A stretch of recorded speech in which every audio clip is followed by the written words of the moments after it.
Really honored to be here with Jenny Kwan, Member of Parliament for Vancouver East, an incredible force. Proud to be here with her today. We know that so many Canadians are deeply worried about Trump's tariffs. Just the threat of these tariffs have already meant job losses in Canada. We've seen companies cut jobs because of the threats. So people are deeply worried. And so we know a couple things. We know that Donald Trump wants Canada as the 51st state. Let us be clear, that is his goal. He has said that again and again. He has put that out on social media. That is his goal. He wants our water. Not this time. He wants our critical minerals. He wants our natural resources. And he wants to let his billionaire buddies come into Canada and privatize our healthcare to make profits off the backs of people who are sick. He wants to turn sick people into cash cows. That is what he wants to do. We do not win this fight by making Canada look more like the United States. That is not how we win this. What we have to do is defend what we have, defend our values, defend our natural resources, defend our water, and most importantly, we have to defend Canadian jobs. We have to defend our jobs. And when it comes to healthcare, we have to defend it because it is our value. It is a deep value that we hold. That in Canada, you can get the best quality healthcare no matter who you are, and you do not have to pay out of pocket. We want to defend it against the American system, where you have to pay out of pocket, where people go bankrupt because of an illness that can be treated. That is not the way we want to move forward. We want to defend our healthcare system, and that's what we need to do. And so we've got to fight back by protecting our values and by protecting jobs and families in Canada. And with that, I'm ready for any questions that you might have. Okay. The staff, that's all, I have no idea. Yeah, you want me to do it again? I can do it again. If no one else has questions, I'll do it again. Oh, okay.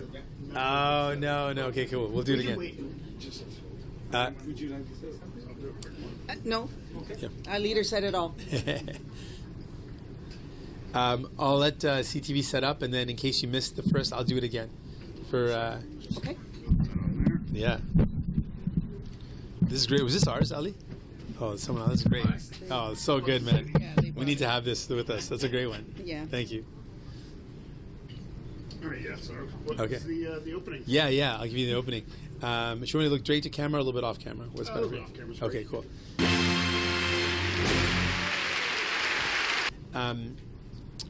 cool. We've been speaking to lots of people, and obviously right now in Canada, people are deeply worried about the impacts of Donald Trump's tariffs. Just the threat of those tariffs, the threats alone have already meant job losses in our country. We've already seen people lose their jobs.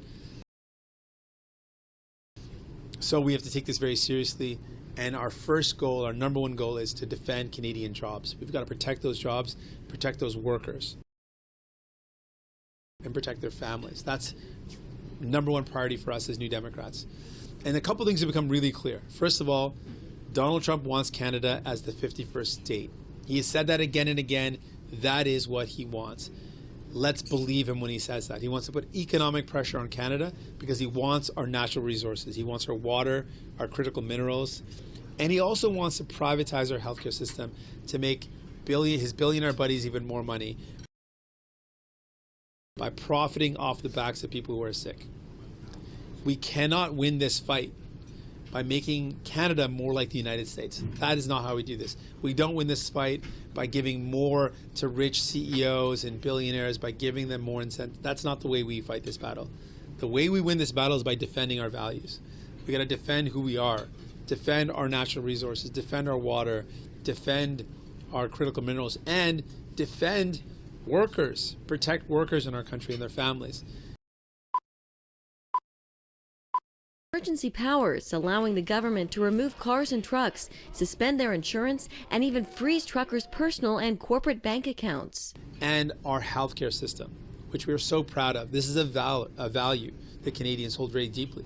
The idea that You can go into a hospital if you've got an illness, and you can get the best treatment possible, and it doesn't cost you out of pocket. Of course, we need to improve it, but we need to defend it, keep it public, keep it there for people, and keep that value strong.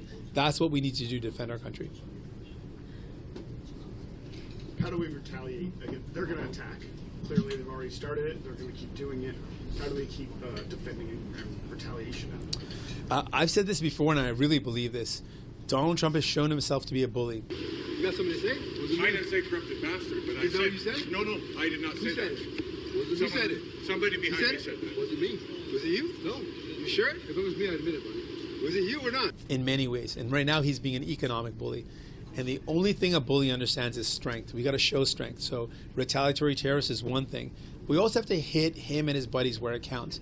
So that's why I've called for shutting off the flow of critical minerals.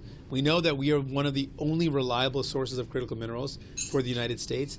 And cutting off the flow of critical minerals would directly hit Elon Musk,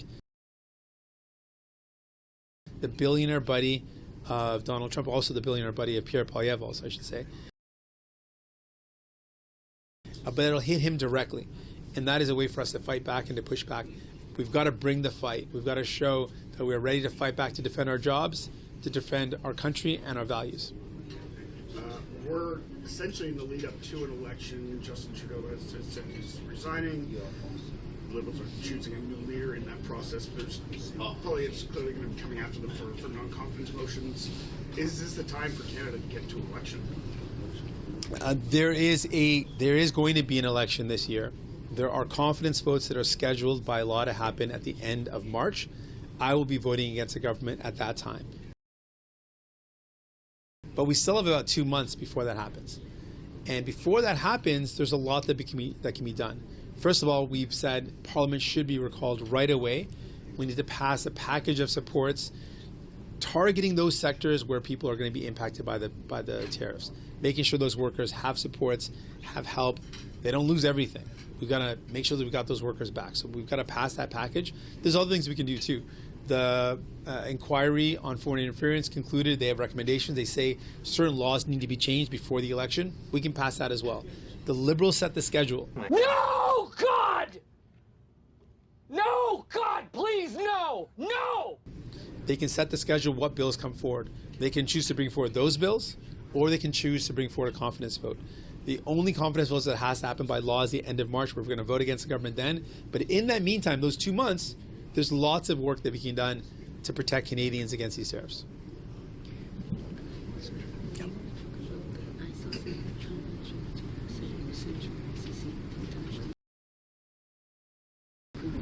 Oh yeah, that's a good one. Yeah. And I'll just add in one additional thing.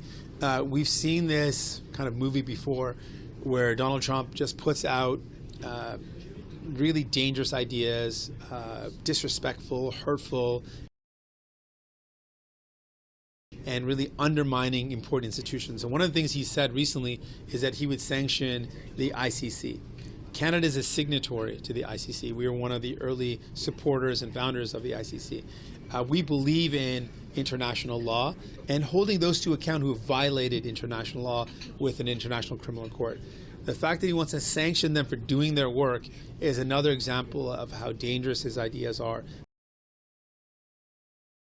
He wants to undermine the rule of law. He wants to undermine important institutions, and we have to denounce that. That is wrong. The work that the ICC does is very important in maintaining the rule of law around the world and bringing people to justice who have violated human rights. Emergency powers allowing the government to remove cars and trucks, suspend their insurance, and even freeze truckers' personal and corporate bank accounts.